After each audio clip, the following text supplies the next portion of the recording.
What's up, everybody? It's KB. The Get in the Hole podcast is presented by our awesome partners over at Wasted Wedge, and a new age of golf has arrived. And if you are looking to be the talk and envy of your group and create memories with your friends and family, look no further than the lineup of Wasted Wedge products and merchandise. These Wasted Wedges are a blast to drink shots out of on and off the course.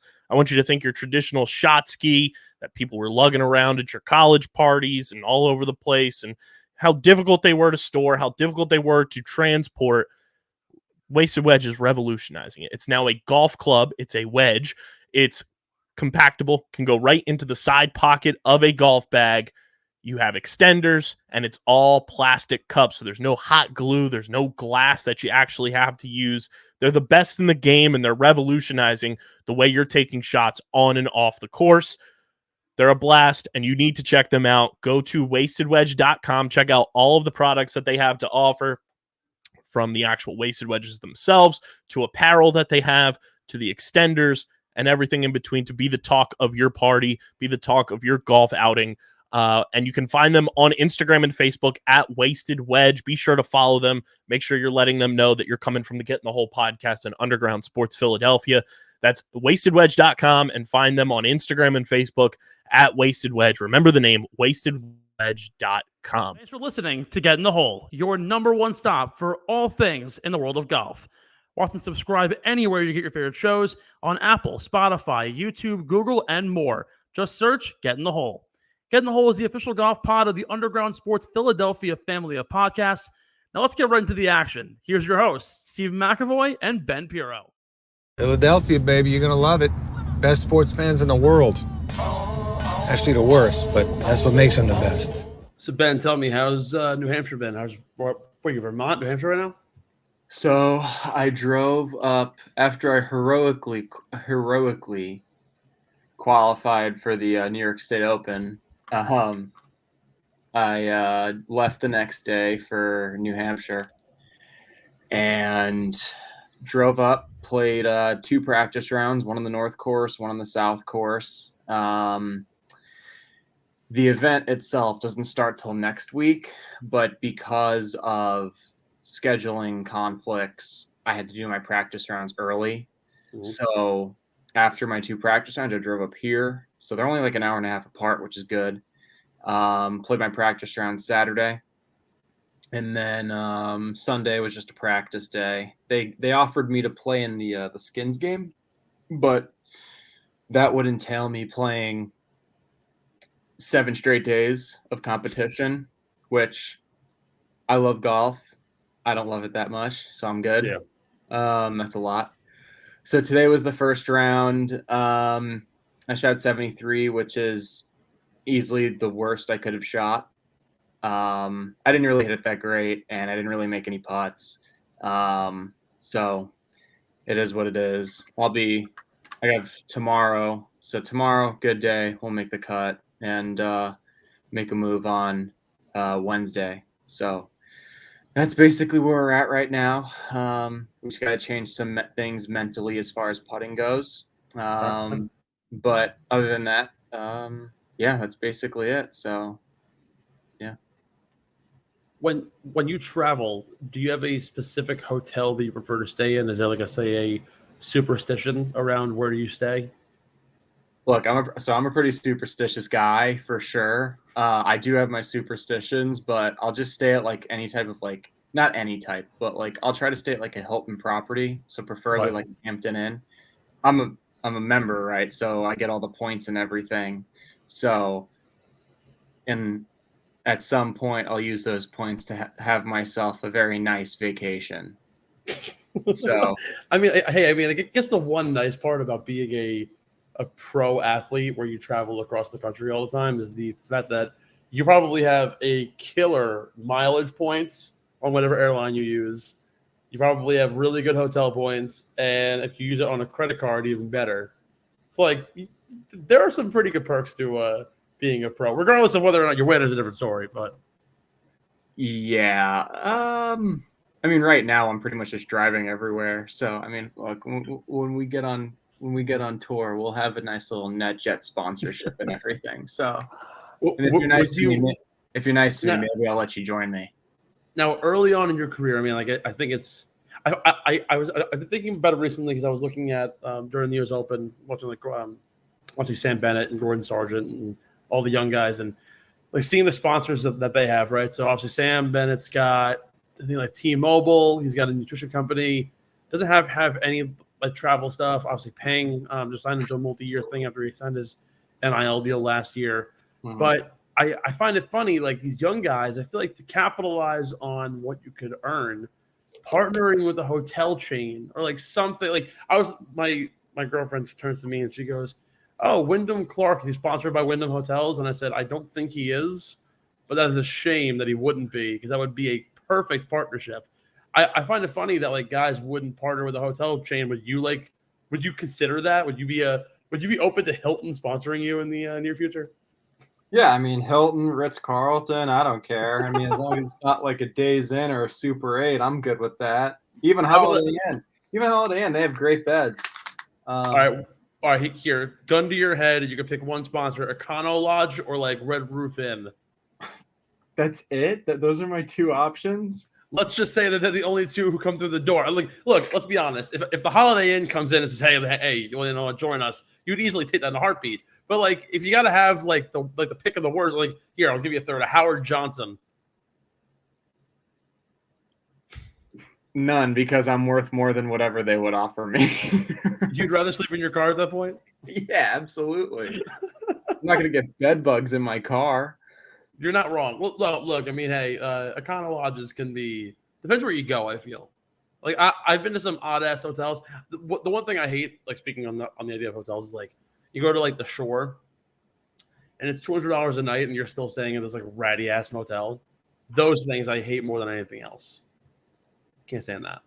Well, that's a shame. Don't you worry. I'll take care of you every once in a while when I'm on tour and I'm making. Well, coming from the guy who literally said that I won't be caddying for you at the upcoming major when you Monday queue for the U.S. Open next year. Well.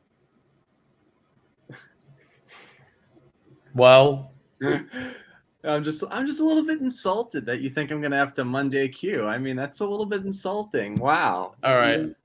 Well, sorry, but I'm just saying, like, there's better men have tried to get on tour that quick, and I don't know. Just feel like it's better men. What is that supposed to mean? I don't know. Well, we're just gonna leave it.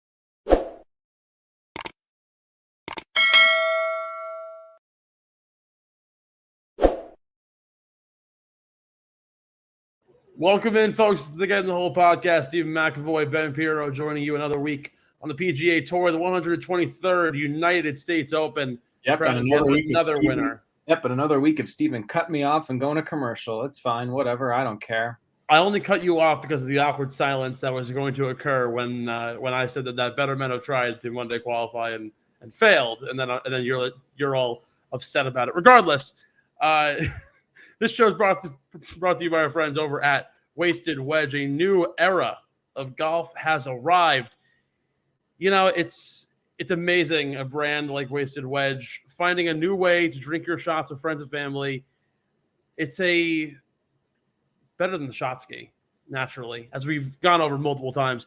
Wasted Wedge, changing the way that you enjoy celebrating and drinking on and off the course from the first tee to the 19th green. Check out their full lineup of Wasted Wedge merchandise at wastedwedge.com and find them on Instagram and Facebook at Wasted Wedge. Remember the name, folks, wastedwedge.com. Once again, Stephen McAvoy, Ben Pirro here on the Get in the Hole podcast. You can find me on Twitter at Stephen McAvoy _. And of course, you can find Ben on all the socials across multiple different handles. BC Pirro, Ben _Pirro, wherever you want to find him. Pirro _Ben. Could you get it right? I don't want to get it right because I want everyone to follow me and not you. Wow, you're just trying to piggyback off my stardom.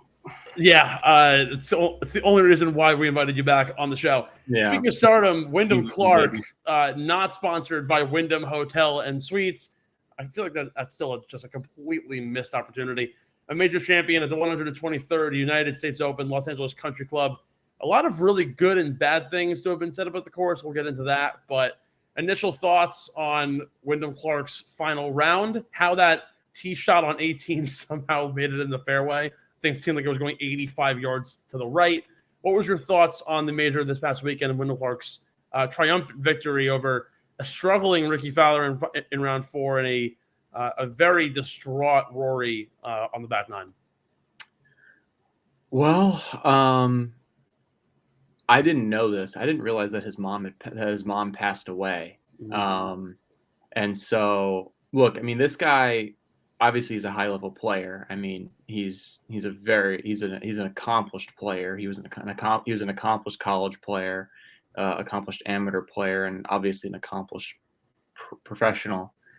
I didn't know that his mom had passed away, and I'm always a sucker for stories like that, for sure, because family to me is very important. And so to see, I mean, he had a 60 footer, a 59 feet or whatever on the last hole, and what did he hit it to 6 inches? I mean, yeah, he played so under control. Obviously, yes, like you could tell, like the pressure was mounting, which is understandable. That's just the stage, and that's what happens.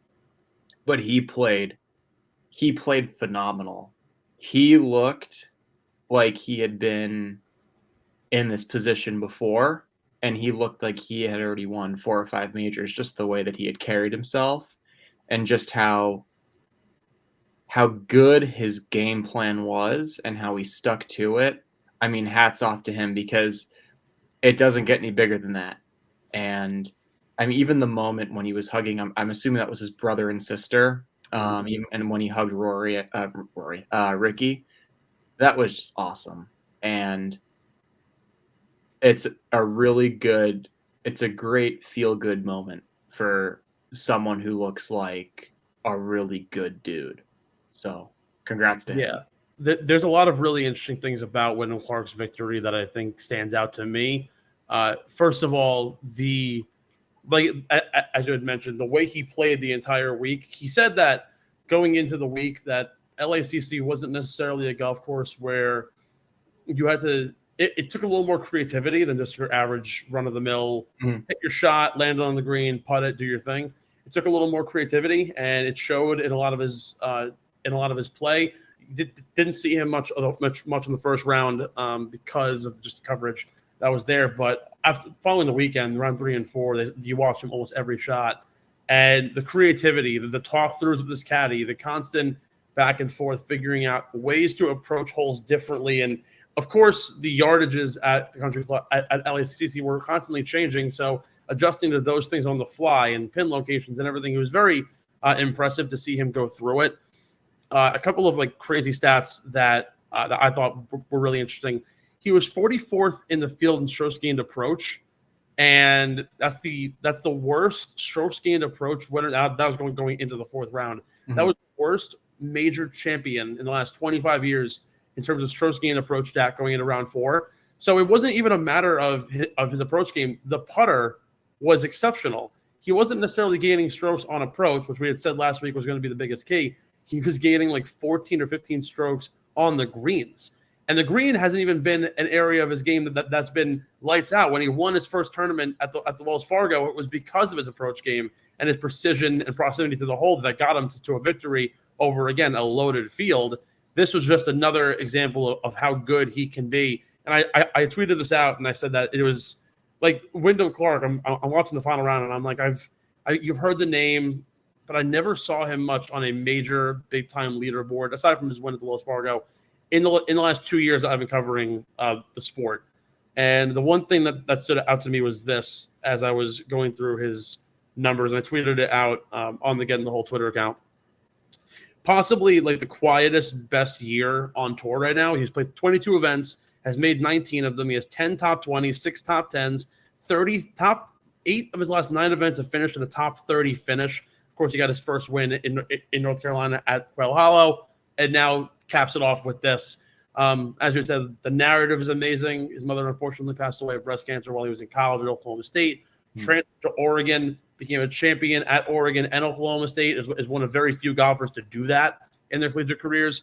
Came to the pros, is 29 years old at the peak of his career, and I think he's finally starting to hit the hill. I had said that prior to this season, of course, he has 10 top 20s.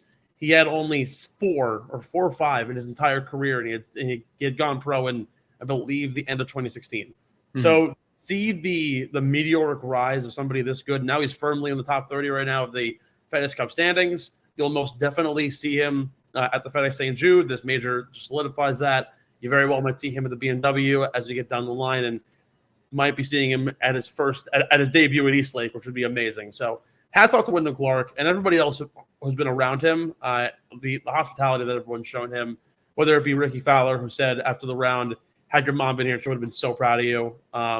Just falling from grace, someone like Rickie Fowler, who had a really frustrating final round. I think he believe finished 4 over, was neck and neck in the lead. And even someone like Rory, who afterwards was like, that was incredible, proud of you, amazing moment for you. Must have been great for Wyndham Clark. So hats off to him, absolutely amazing. But that kind of segues in a little bit to what I wanted to really discuss with the Los Angeles Country Club, and that was what everyone else was saying about it. And yes, Wyndham Clark had to say that it took creativity.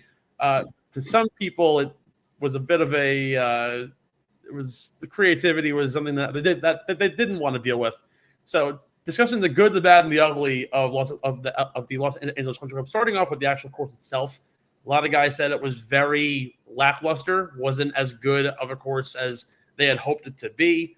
For a place that's as exclusive and as privatized as this country club, where most celebrities can't even get in, it's like we expected a much more manicured and pristine course, and what we got was something not really expected of what we usually see at a U.S. Open and in years past, particularly with Torrey Pines and the Country Club and other places like that. And now what we're expecting to see in the future with places like Pinehurst and Oakmont and Shinnecock to lead up the next few years. LACC kind of disappointed some people. Bruce Koepka said it was a bottom 5 course he's played this year, and he hasn't really played a whole lot of run-of-the-mill courses. He's really only played in majors and challenging conditions. John Rahm said it was a little bit of an annoyance. Matt Patrick had commented on the crowd. 20,000 tickets were getting sold every day. 15,000 of them were owned by LACC hospitality groups and sponsorships. They called it the most boring major ever. There was like no crowd, and even you had hinted at it during the show. You're like, "Where's the grandstands? Like, where's the crowd?" It was lame, honestly. Yeah, it was the best way I can describe it. It looked like we were watching. I don't know if you've ever watched the USAM. That's what it looked like. It looked like we were watching the USAM. And I'm not throwing shade at the USAM. It's the best amateur tournament you can play. But the lack of grandstands, it was so open. Yeah. And I understand, like a link style course, like, yes, like it'll be open to the elements, right?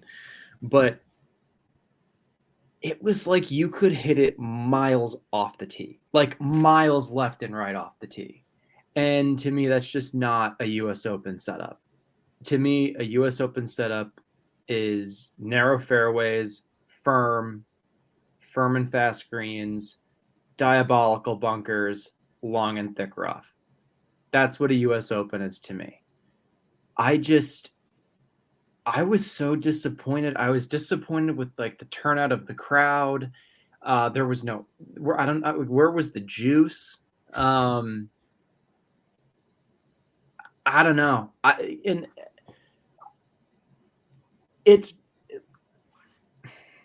I'm going to try to say this diplomatically so I don't get in trouble. Sure thing. This is going to be a challenge. The USGA is not very good at picking new courses for the US Open. Like, let me put it this way for you, okay?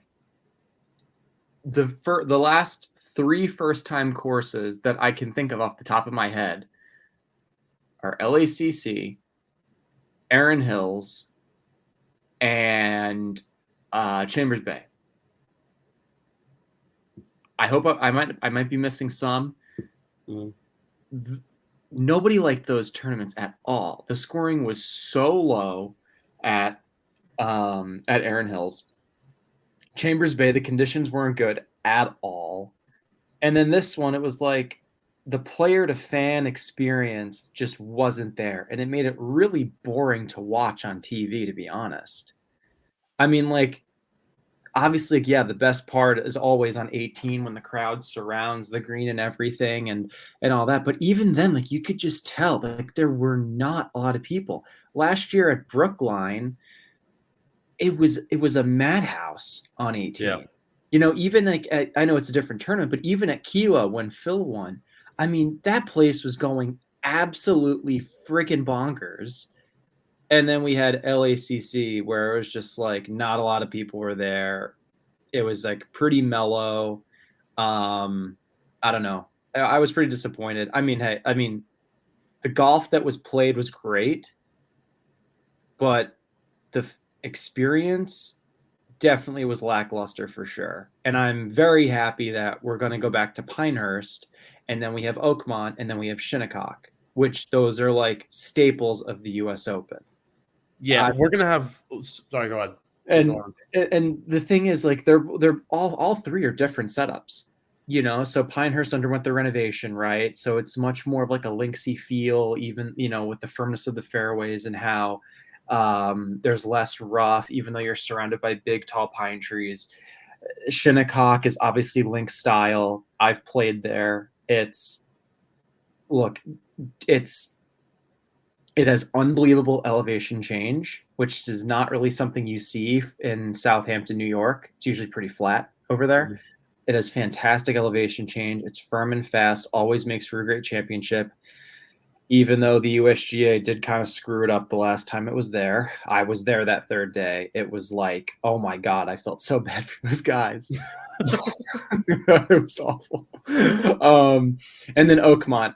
Look, you can't screw up Oakmont, so please don't screw it up, because that place is freaking pristine. I mean, the coffin bunkers and the tight fairways, the long rough, the fescue, the giant undulating greens. I mean, that is like classic U.S. Open style. I hope that they bring it back to Bethpage Black at some point, because that's like my favorite course of all time. So yeah, that's what I think.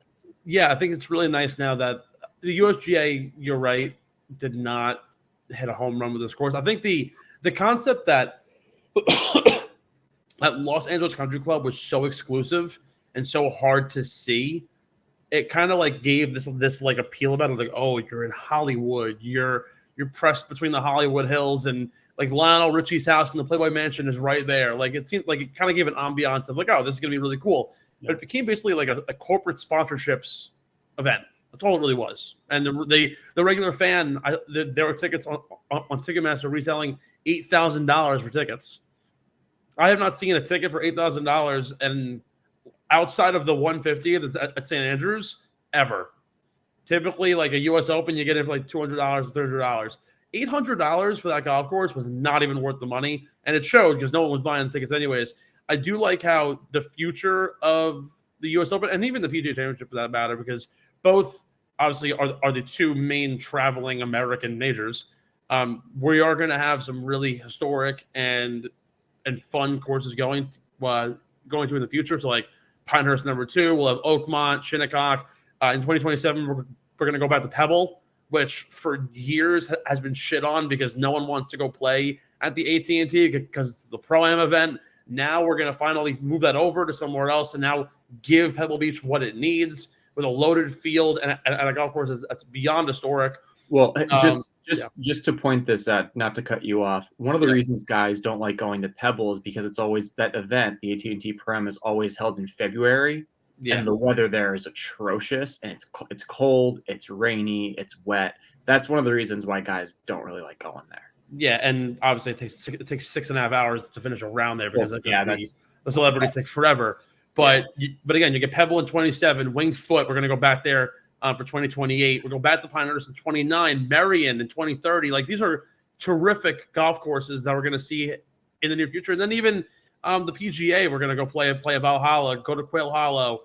The Olympic Club in California is going to come back. Boucher's Roll back in New Jersey. So we're going to get those big time courses. You bring up Bethpage Black, and a friend of mine from the island was kind of giving the USGA shit. He was like, why are we not going back to Bethpage Black? And I think it's fascinating because obviously they're going to host the Ryder Cup next year, which totally fine. That's great. But for a golf course as amazing as that, to have not hosted a major prior to 2019 at the PGA, at least a U.S. Open since 2009, it kind of seems almost unnatural to not have Bethpage Black in the rotation. And you and I talked about it off air, the idea of having that constant rotation of historic, major, upscale American courses as the backdrop. I had said the idea of keeping the PGA kind of like Midwestern to the West and keeping the U.S. Open more Northeastern, at least like North Carolina up. I feel like regionally it would make sense. But I don't know why a course like Bethpage isn't in the constant rotation. I don't know either. I mean, look, it's always. I mean, look, if you're looking for a really good fan experience, that is as rowdy as it's going to get. Yeah, well, I mean, the New Yorkers are the New Yorkers alone are fucking crazy. Well, yeah, we're crazy, but you know that's what makes us amazing, right? Like, exactly. But look, I mean, I'm trying to think. I believe 4 Under won it in 2009 when Lucas Glover won. I'll tell you right now. And then when Tiger won, gosh, I don't remember what Tiger shot. He was maybe, I think he might have been a couple under par in 2002. Lucas Glover was 4 under the 02 U.S. Open. Tiger won at 3 under. I was going to say you're dealing with a special human being if I remembered that. You were like 4. What's that? You were like 4 years old when that shit happened. Yeah, but I'm a special kind of human being. You should know this by now. Shut up. I love you. Thanks. Say it back. No, not on air. I hate you. All right. But then again, also in 2019, Brooks won at 8 under, and also set the course record that year. So, well, true, but that was also in the month of May. Yeah, when conditions maybe are not as difficult. I mean, well, let me put it this way: the course isn't as grown in. The conditions can be brutal because that's super rainy and cold and windy and whatever. But the course itself isn't as full and lush as June. Yeah. But yeah, to be honest, I don't know why. I know they've had the Barclays there when the Barclays was a thing. It's such an interesting place. Like, look, I've played. Obviously, I won my last ever amateur win was there, so it always holds a special place in my heart. The setup is pretty interesting, and I don't know if you've played there, but they use the yellow course as the range. Yeah. So that's if anybody goes and plays Bethpage Yellow, the tee box on number 1, the tee boxes are huge, and then they use number 9 as like the short game area, basically. I mean, those tee boxes are freaking huge, and then they're just hitting it down the first fairway there. For us, they have us hitting on like the normal driving range, which is just we can't hit drivers because we'll send them into the road. But God bless the Range Rovers and Porsches driving around Bethpage. Yeah, right. Pelted with golf balls, because the worst part is too is like the average Joes will pull out driver, and if one manages to get a good lift on it, oh god. Oh yeah, for sure. So, but yeah, I wish they'd just bring it back there, man. Or bring something back there. I mean, New York loves it. We have the best fans in the world. Are you kidding? I mean, we're passionate about everything. Doesn't matter what team it is. So they need to bring And now, like particularly with like Friar's Head, right? I was talking to John recently, and he had mentioned that one of the guys who was a member at Southampton where he works, Friar's Head for the last like 5 or 6 years has been trying to get a major tournament. They've resodded the grass. They've tried to get it all up to spec with what the USGA. Yeah, they've been working hard to try and push for it, because a lot of these courses, and Shinnecock has its own issues, and we'll talk about that in a second. But like Friar's Head is a phenomenal golf course that, as of right now, they've been extending it. They've been trying to get it longer. They've been working to get up to spec. If they can host a major, like the North Fork doesn't get nearly enough attention, then you consider what happens already on the South Fork, where you have courses like Sabonic, Shinnecock. Granted, like the conditions there are incredible on both courses, I think the bigger reason why they haven't gone back there as of recent is because of the fact that the way to get to Southampton is so terrible. Well, yeah, it's a 1-lane highway. It's a disaster. Yeah, the traffic concerns are awful, and now apparently the Department of Building approved a casino basically across the street from Shinnecock. So they're going to be building that for the next like 5 years.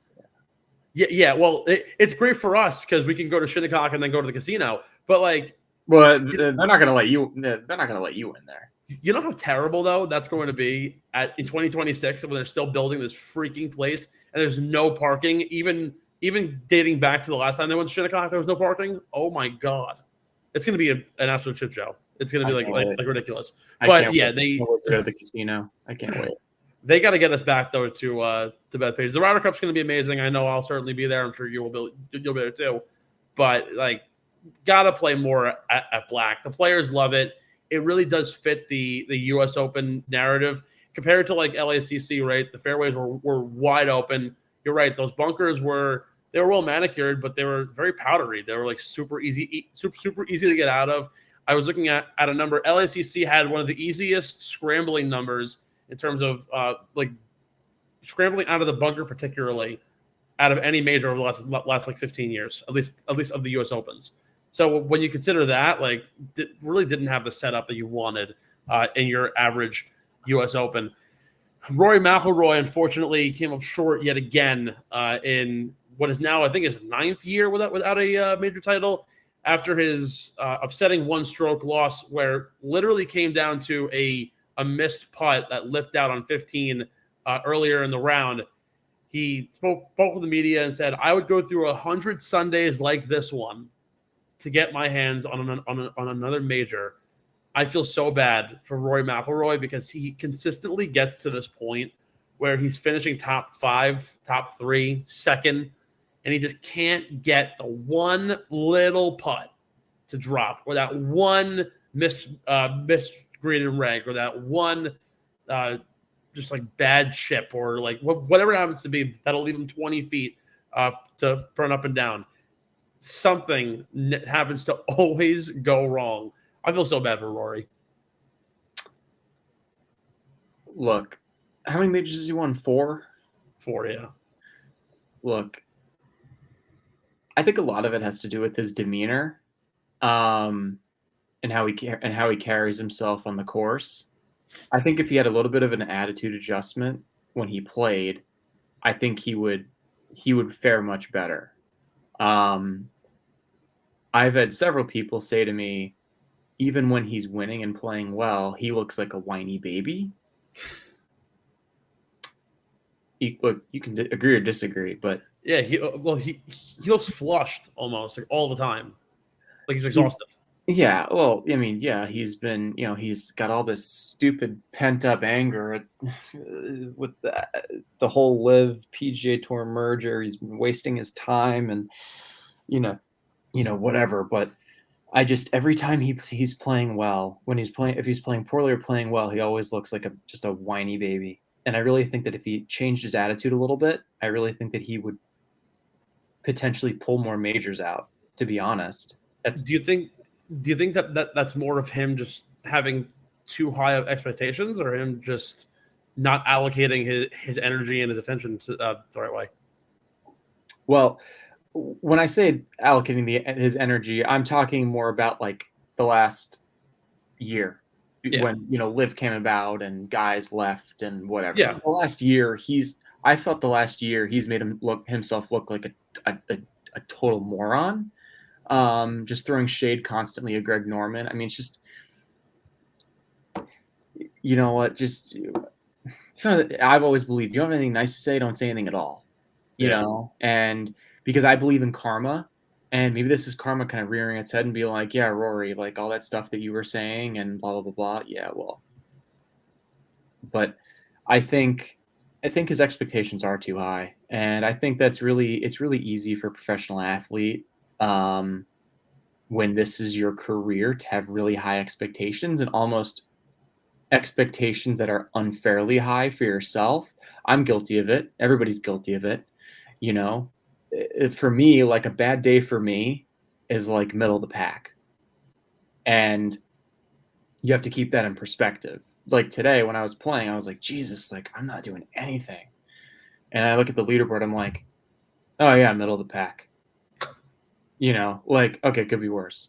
Yeah. So you have to keep things in perspective. I think he needs to stop worrying so much about the stupid PGA Tour LIV thing. Let those geniuses figure it out. The ones that actually wanted to make this one golf entity, and he needs to just focus on his golf, and he needs to focus on his attitude. That's what he needs to do. Yeah, I think you're totally right. He's setting the bar to almost too high, and to even finish top 5, and he feels disappointed. Like at the end of the day, so like guys only dream of being able to do what you're able to do week in and week out. And I think he's been playing free enough. I feel like he's trying to be too high strung and too wound, where everything is so overly calculated that he doesn't let himself to just play free and do what he used to do when he was 23 years old. Well, I think the thing to remember, I'm not saying he can't be disappointed. It's okay to be disappointed if you don't win. I mean, that's why you see guys after the Super Bowl, they sit them when they lose, they sit there on the sideline, they're crying. Like that's totally that's totally okay. It's okay to be disappointed if you don't win. If you play bad, it's okay to be disappointed. So it's okay to be pissed off if you don't play well. But he lives and dies with like every single shot. Exactly. You know, and it's a very unhealthy way to play golf. Mm-hmm. And it's not sustainable. It's exhausting to play that way. Trust me, I've been there. I know. Oh yeah. Speaking from experience. Yeah, like it's a challenge week in and week out, but at the end of the day, you're still a top 3 golfer in the world. No matter how you split it, like you're still incredible at your craft. Yeah, of course, it's totally fine to be upset when you lose, but if he plays a little more free and you can shave those 1 or 2 strokes, that's 3 more majors in the bag probably. Like the guy's been on fire for the last year and a half now, and he's finished top 5 on I think every single major for the last 6 majors, right? Something crazy. Maybe, yeah. Like again, it's a matter of 2 strokes. That's literally all it is. Although arguably, while I feel bad for Rory, there might be nobody I feel worse for than Rickie Fowler. I had said it, and I'm going to toot my horn because I tweeted it earlier in the week in our group chat. Look, I didn't bet on Rickie Fowler. I very well should have. I have this pool at a local golf shop where pick 6 golfers on a salary, and best aggregate score wins. In this case, this major was a new TaylorMade Stealth 2. I finished in 5th, and had I picked up Rickie Fowler, I probably would have done way better because I had Ryan Fox instead in his slot. And, well, it was a money reason. I had Scotty, I had Cameron Smith, I had Wyndham Clark, I had Saif Thagala, and Ryan Fox. You had Wyndham Clark. You had the guy who won, and you finished 5th? Yeah, because Ryan Fox shot 5 over, and Saif Thagala shot 3 over, I believe. It's tough, man. It's tough. And the guy who won had Scheffler, Smith, Rory, Wyndham, and I think Sam Bennett, who was sheep as shit, who didn't play well but was good enough to get him to win. I barely fell off. It was really bad because my back end players just couldn't do it. But Rickie Fowler, right? 18 birdies in his first 2 rounds. Through 13 yesterday, I tweeted this out of my account. He was 4 over. He had 4 birdies in 2 rounds in 13 holes plus 18 holes and 31 holes to go along with 8 bogeys. He finished, I believe, 5 or 6 over. Finished at 6 over. Shot about 5 or 4 over, and just totally fell out of contention after the first 9. However, as I had said last week, it was getting to a point where Rickie was definitely back. He's been on the comeback trail, was a local kid in California, grew up down by Carlsbad, and was ready to come into this event. Thought he played really well. Obviously had an incredible first round. He was also at a very unsustainable, I think 2 strokes gained on approach, or 2 strokes gained tee to green, and then he gained like 14 putting. Like his putting performance the first 2 rounds was just so unsustainable that at some point it was going to fall off, and unfortunately it did in round 4. But a lot of really good things that he said. He said a lot of really good things. Wasn't the result that he wanted, but a lot of really good takeaways from this week. Where do we see Rickie Fowler winding up at the end of the year? He's firmly in right now to, if we end the year now, will be a second round playoff player. Do we see him continuing to climb? Do we get him into the top 30? Do we see Rickie Fowler contending for a PGA title this year? Yes. Yeah, for sure. He's going to win this year. I feel very confident about that. He's going to win Comeback Player of the Year, which I predicted last year. Which great call. Well, I mean, to me, thank you, but to me, it was kind of like a no-brainer. I mean, he's going back to his old coach where he had the majority of his success with. Yeah. So, and he's going to win this year. I truly believe that. He's going to get inside the top 30, so he's going to make it to East Lake for the Tour Championship.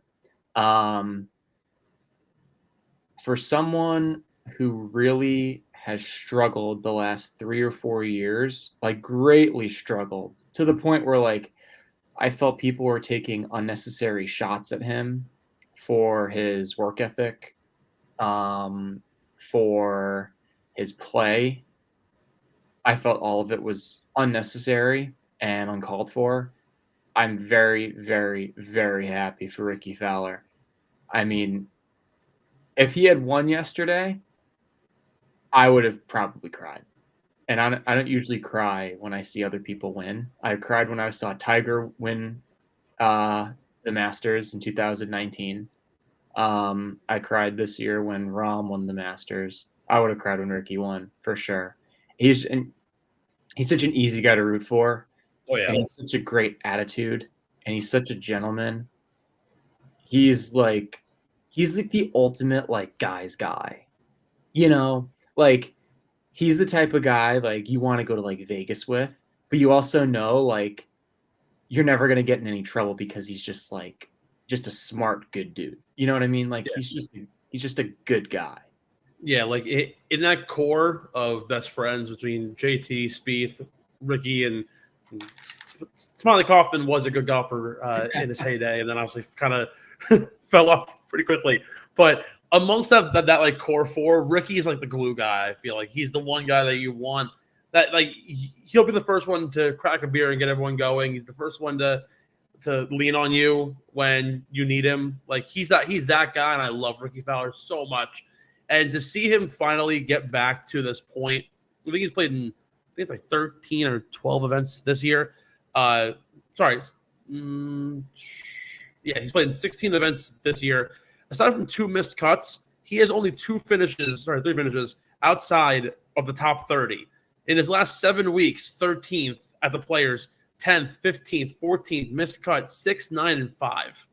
Like just incredible performances so far from somebody who for the last 3 years was like he's falling off harder than I can't even tell you the next guy. Like has been really down bad for the last 3 years, and now is back and is going to get even deeper. He's made more money this year than he's made any other year, which granted, of course, purses are growing, but that just goes to show you how consistently he's hitting the top 10. He has more top 10s this year than everybody in the top 10 of the official World Golf rankings. It's a incredible climb back, so I definitely see a lot of really good things coming in from Rickie Fowler, and a win quite possibly this upcoming week of the Travelers, I think, is in the cards. Seems to fit him in pretty well. We'll see. But we're going to take a short break. On the other side, we'll talk about Jon Rahm feeling betrayed by the LIV Merger, a very star-studded field heading to Connecticut this week for the Travelers. And, of course, we have some props and beer money coming your way right here on the Get in the Hole podcast.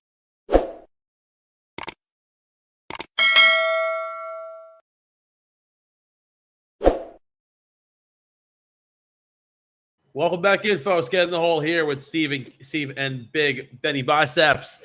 Ben, what? Yeah, you know, I've been thinking about this a lot lately. What? I'm infatuated by you? Because yes. What? I'm infatuated by you. See, that's okay. Anyway, We have a very good bromance going. We do have very good romance going, even though you wouldn't even say that you love me back. Whatever. I'll forgive you. That's fine. That's All fine. right. I love you. I love you. Yeah. That's good. Yeah. Anyway, I was thinking about this recently, actually, on and off. I'm like, Steven says I have a big head, kind of an ego, but then he does this stuff. Like, Benny biceps Pirro. Like, I'm like, look at the shit that this guy's pulling. Like, oh my God, this guy. I'm just a good person. You feed me, and then when I say something, I'm an egotistical maniac. I don't understand. I will pick you up, but you constantly make it like, I'm the hottest guy in the room. It's great to have an ego. Like I have an ego too. But at the same time, I'll raise you up, but don't overdo it with yourself. I've never had anybody ever say that to me. You have this aura of being the hottest guy in the room. You do have this aura, let's be honest. You don't tell me that like you show up to like a dinner party and you're like, I'm the hottest guy here. I'm big dick in it. Tell me I'm lying. I will tell you who you really are. And look, I do love you for it. I'll be honest with you. I love you too, bud. John Rahm on Tuesday, prior to his round at the country club, had made his first public remarks as far as the LIV PGA merger goes. Says, just like everybody else, he's been, quote unquote, feels betrayed by management. I think it's interesting because there's been rumors that Rahm was, somebody, quote unquote, was a former world number one and previous major winner, was in discussion with LIV. John Rahm now comes out and says he feels betrayed by the merger. We kind of dwindled it down. It could really only be him because Rory McAvoy is too big of himself to ever put himself in the shoes of LIV. There's no other world number ones who are. Cameron Smith already jumped, so like you can't really do that. And Scotty Scheffler isn't going anywhere either. So like, why is John Rahm saying he feels betrayed by management because of the merger? He was the one who was arguably going to jump. What do you think of it?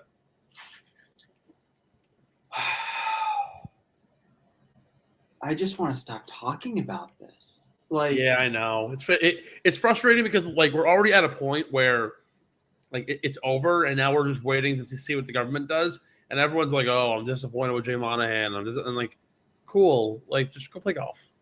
Like we're done here. Yeah, I said this. I don't know if it was last week or the week before, but I said it at one point. I just want us to get back to playing golf. We have so much going on politically, and no one agrees on anything anymore. It feels like sports should always be the escape for people to get away from that, really the political drama that this country is dealing with. And there's no end in sight for that to cease to exist, unfortunately. I've had enough of talking about it. Like unless like John Rahm felt betrayed, and he probably thinks Jay Monahan's a hypocrite. Well, everybody on the PGA Tour that stayed feels betrayed, and everybody thinks he's a hypocrite, whether you're on tour or not. Dude, you're just beating a dead horse at this point. Like we get it. Everybody's pissed off. Like that's what you sent me that thing today on Instagram. What Tom Watson? Yeah, Tom Watson. Yeah. So today, Steven sends me like this long, like this freaking book on what Tom Watson said. And I literally, what did I say to you? I was like, that's too long for me to read. I'm not going to read it. Just give me the gist of it. Summarize it, please. Yeah. And give me the Cliff Notes version. That's what I said. And I was like, yeah. And then when you summarized it, I was like, yes, that is literally what every single friggin' person is saying already. So, I don't know. I think it's time, just let our government figure it out if they really want to. If they even will, honestly, at this point. What's that? If they even will, I mean, they can't get out of their own way for anything else anyhow. I mean, why are we beating a dead horse at this point? Well, yeah, because we have incompetent bozos in Congress and whatever, but that's whatever. Besides the point, we are not a political podcast. No, we're not. But we just, unfortunately, this is what we have to talk about now, which is just so frustrating for me and you, I'm sure.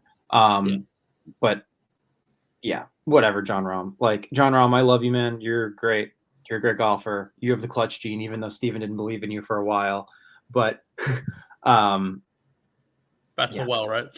Yeah, of course, 100%. But yeah, at this point, let's just stop talking about it. Like, everybody's pissed off, everybody's annoyed. The only people that are happy are the people who jumped to LIV initially, because they made up for the money.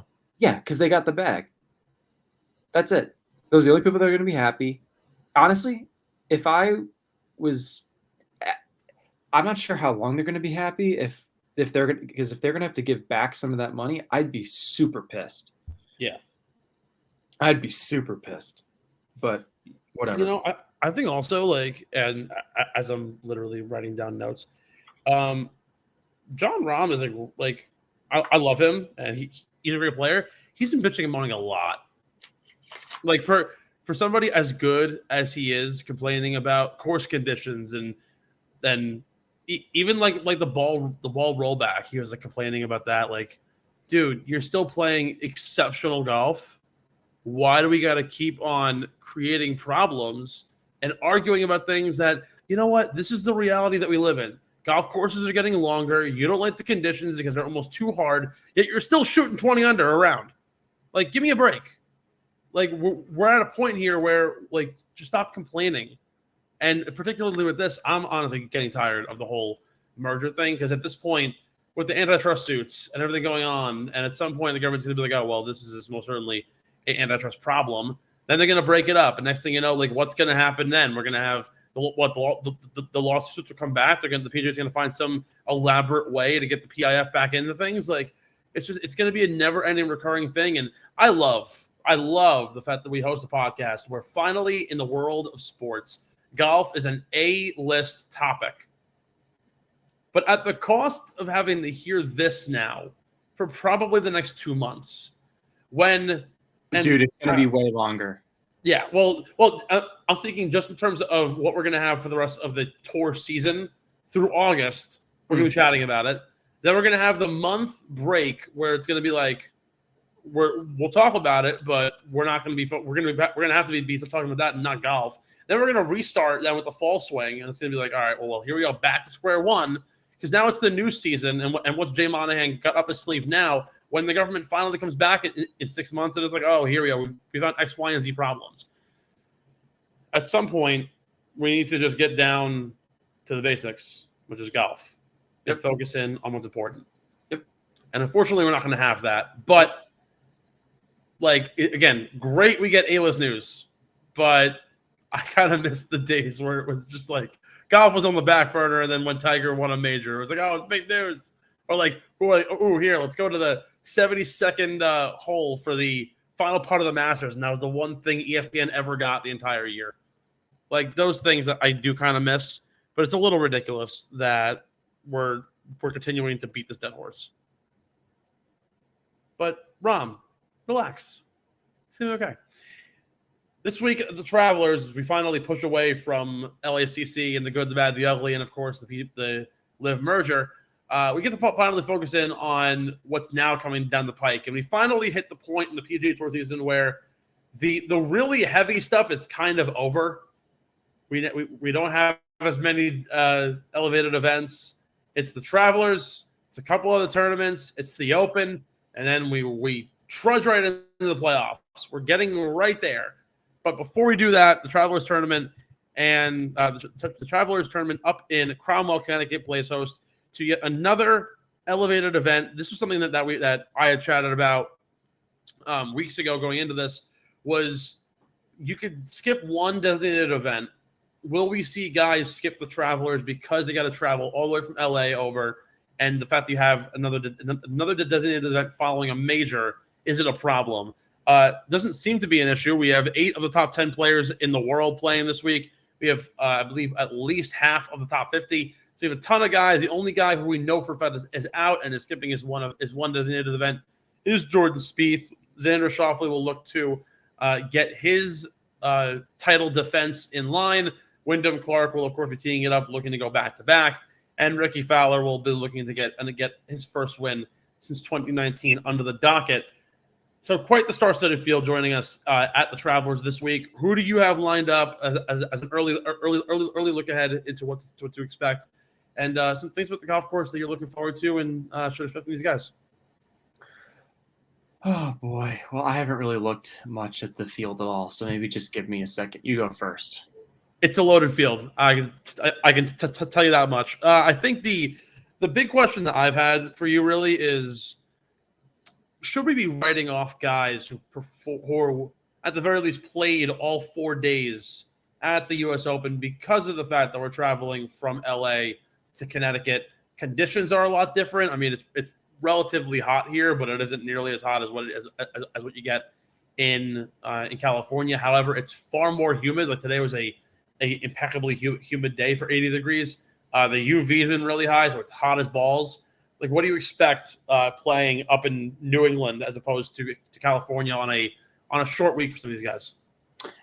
Well, because it's an elevated event, you're still going to have a lot of high-level players there. So those high-level players will have been playing in the U.S. Open as it is for the most. I mean, all of them. You know, if you're in an elevated event, you're probably in the major, right? So, look, there might be some guys who might be a little bit fatigued for sure, but these guys all travel in first class and they have the best training and they have the best nutrition. Most of them. I'm referring more to like the Rorys and,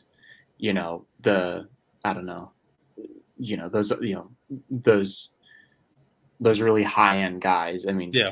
So you might see some guys kind of dip in performance, but to be honest, these guys travel so well and they take such good care of their bodies and they have people who are taking care of them as well.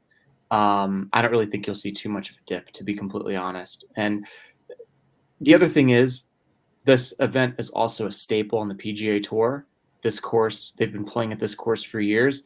These guys have already played this course, and because it's an elevated event, there aren't going to be as many first timers as there maybe would be for like a traditional tour event, maybe like the John Deere or something. So guys already know this golf course like the back of their hand. They have notes from previous years. They've played it numerous times already. That stuff goes a long way for sure. So I wouldn't really write those people off. I tend to agree with you, but I am still weary of these guys who played a full 4 rounds as opposed to someone like Justin Thomas who missed the cut. Even like Max Homa missed the cut. Now have an extra couple of days. Granted, they were sitting on a couch in California watching the final round, but they at least had those 2 days off. They got a break. They went to the range, of course, at LACC. We saw a couple of videos of them out there during the rounds. But at the same time, though, like I would expect a little bit more from the lesser guys who are playing in the field who happen to make the weekend at the major because they might not be totally used to it. Do you look down the line? I guess you could put like a Sahith Theegala kind of in that realm. Somebody who is a little bit younger, had his first career appearance at the Travelers last year. Now has to go and basically re-prep because he only has 1 year experience at the golf course. He happened to make the weekend, had a pretty challenging final 2 days. I'm seeing it out a lot too with a lot of guys who are coming off majors, particularly really bad rounds in rounds 3 and 4 in majors. They kind of carry that through into the following week, just how performance goes. So there are a few guys who I'm writing off, not in particular anybody extensive, but then you have guys like Austin Eckroat, who had a 6 under final round at LACC, comes into this event as a pretty long odd player to win. He's like 75 to 1. Might carry that into here. Plays well at the Travelers as he had his debut last year and finished top 50. So good opportunity there for some guys, but for the most part, Very run of the mill golf course, heavily undulated, plenty of elevation changes, very different greens from what we had this past week. It's obviously a lot more flatter. It's a lot more gettable. So something to keep in mind. My big prop bet brought to you by our friends over at Wasted Wedge as we dive into the betting realm now. Couple of things that I noticed about the Travelers is, one, eagle scoring is incredible at this golf course. Every par 5 is gettable. The line last year, I think, on eagles was, I believe, like 34, I think it was. Over or under 33.5 eagles this year compared to last year when it even wasn't, which should make it higher. 40.5 eagles now that it's an elevated event as opposed to a non-elevated event where not as many big-time players played. How many eagles? From 33 to 40? Yes, so think about it. Last year, okay. Last year wasn't an elevated event. You have, I believe it's like 38 of the top 50 players playing this week. As opposed to last year where a lot of guys actually didn't play because they were more concerned with following the major, didn't wind up playing the event. So having that better cast of players as opposed to last year where you had 34 eagles, I think 40 is a doable number. If you disagree with me, we can adjust the line a little bit if we need to have something more realistic. But oh my God, that's where I'm at, dude. I would hammer the under. Are you kidding me? You're better man than I am. Wait, what'd you just say? You're completely breaking up.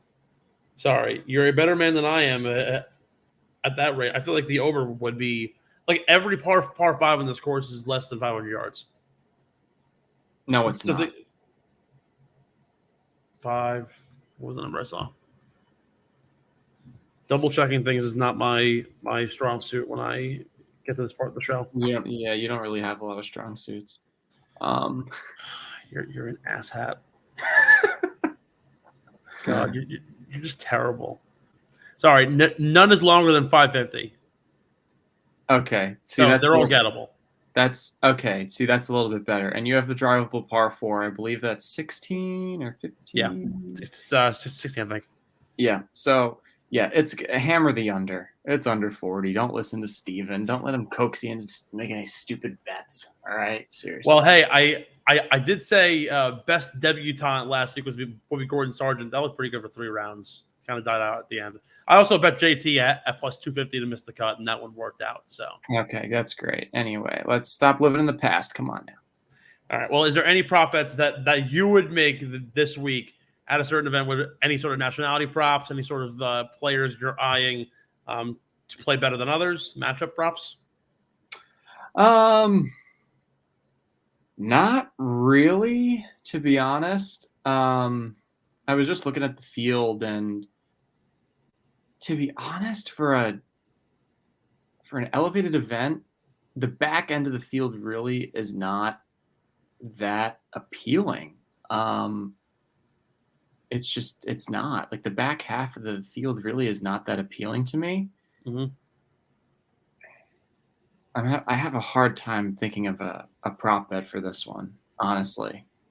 So I have 2 that I actually really like this week and that I'm intrigued with. So Austin Eckroat got a really big boost, obviously, after his final round at LACC. Shot 6 under, worked his way into a top 20 finish. However, there's somebody at this golf course who I think is going to play even better, and he has a really good track record at this course in particular. That's Davis Riley. I have a prop here. It's plus 550 for Davis Riley to have a better weekend score. So over the course of 4 rounds, better aggregate score than Austin Eckroat. And then I'm going to take 2 very new PGA rookies who came onto the scene. First professional starts came 2 weeks ago and last week, respectively.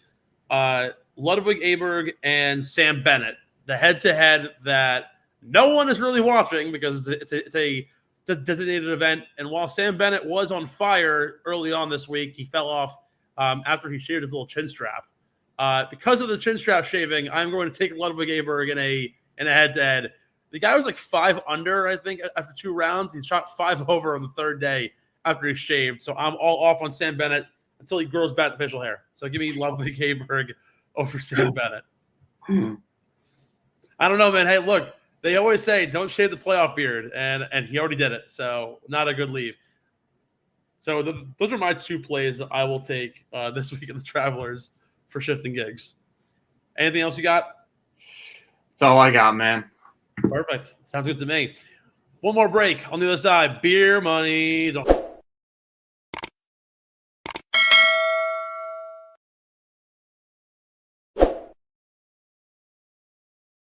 Welcome back in. It's time for beer money. Brought to you by our friends over at Kenwood Beer. Philadelphia's #1 refreshing light beer, only 4.1 ABV, 130 calories, and 10 grams of carbs. You are chilling with Kenwood Beer. You can go find them on the Kenny tracker at kenwoodbeer.com to see what Kenwood has on tap. New branding, too, by the way. Some pretty hot stuff going on over at Kenwood. So find them at the Kenny tracker, kenwoodbeer.com. Light body, light calories, plenty of flavor. Must be 21 years of age in order to purchase. And please drink responsibly. We start with the top 20 at the Travelers Championship, Cromwell, Connecticut. Ben, who you got? Ooh, going with top 20 first. Okay. Top 20. I like Corey Connors to finish top 20. I feel like this is a course that suits this game pretty well. He's having a strong year. Go with Corey Connors for sure. Corey Connors comes into this one at a very favorable number. I believe he is plus 240 for top 20, so a good play there. I've been playing him like a top 20 almost every week, and it seems to always work. Justin Suh plus 450 is my guy this week at the Travelers. We'll go top 10. What do you got? Top 10. Okay, I'm gonna go a little KB style here. Name recognition. Christian Bezatenhout. Top 10. Can you spell his last name? Was your eyes closed? No way. Are you kidding me? Fun fact, I was the first one to get eliminated from my 3rd grade spelling bee. Top of my head right now, Bezuidhout. You forgot the EN. Oh, yeah, you're right. Bezoidin, yeah.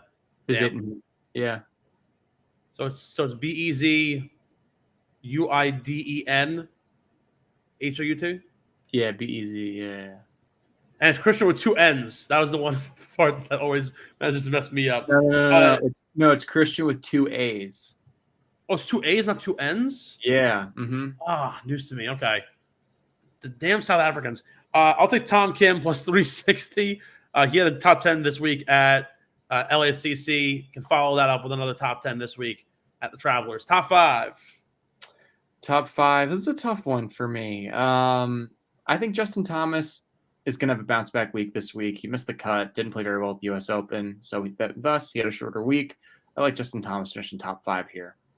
By the way, an awesome number for you on Christian Bezatenhout for top 10. It's 120-1, which is like amazing value if you're looking for a sick play there. So props to you on that one. Top 5, you've got JT sitting at, again, missing the cut last week, a very favorable number. He's also 120-1 to finish top 5. I'm at a crossroads with this pick. Whoever I take top 5 is is within the grouping of guys who I have to win this week. And as of right now, to win, I'm between 3 guys. I'm going to go with Russell Henley this week for a top 5. He plays really well at this golf course. He's plus 650 for a top 5, so I will play that one. I'm pretty confident in that result. Your gimme pick this week. All right, my gimme pick. For me, maybe a guy we haven't spoken a lot about, Jason Duffner to make the cut. Very nice. Like that one. I have 2 plays. I'll give them both, but I'll take this one as my pick. I'm going back to the well with a Rickie top 10. He's plus 360. I really do think that Rickie Fowler, following up last week's performance, is going to come in and want to win this event. And, of course, obviously, he's been a top 15 machine this year. So top 10 is doable for somebody who's now had this huge bounce back. So I'll take Rickie. The other play that I really like, Denny McCarthy, is one of the guys who I have to win this week. It's between Henley, Denny, and then my winner. those are the three guys who I have on my card. But Denny top 10 is, I think, super valuable here. It's like literally is all the way down the board at a really likable plus 550 for top 10. If you put him up to top 20, it's 120 to 1. The guy's a putting master. This event, I really do think will be a putting contest. You'll find a winner probably 18, 19, 20 to 20 under. So that's kind of where I'm going with Denny. Who's your winning play this week? My winning play this week, I'm going to go with Colin Morikawa. I think he's due for a big week. Beautiful golf swing, great player. I think this course suits him very well. It's my winner, Colin Morikawa. So it's funny because you and I are taking the two guys who are 25 to 1 on the odds board. You like Colin. I like Tommy Fleetwood. There's no denying that he's been incredible the last few weeks. His game has been monumentally better than it has been in years past, and he always plays well at the Travelers. The guy is still without a PGA Tour victory. I think he gets it this week. That's my goal. That's my goal for this week. Tommy Fleetwood, 25 to 1 alongside Colin Morikawa, the two guys right in the middle of the odds board to win this week. Final thoughts for you at the road. Final thoughts. U.S. Open course and the fans kind of disappointing. The overall play was spectacular. I'm sick and tired of talking about LIV and the PGA Tour merger. Steven basically did say that I'm incredibly handsome before. All right. Yeah. Backing it in. And Colin Morikawa for the win. There you go. USGA, if you're watching this show, which you probably aren't, bring back Beth Page into the fold, please. Or like the PGA. Somebody do it because we need it to happen at some point soon. Enjoy the Travelers. We'll see you next week. Thanks for listening to Get in the Hole, the official golf podcast of Underground Sports Philadelphia. Catch us every week wherever you get your favorite podcasts, and be sure to like and subscribe on Apple, Spotify, and YouTube. You can follow us on Twitter and Instagram at Get in the Hole Pod, and follow Underground Sports Philadelphia at Underground PHI. We'll see you next time, and remember, get in the hole!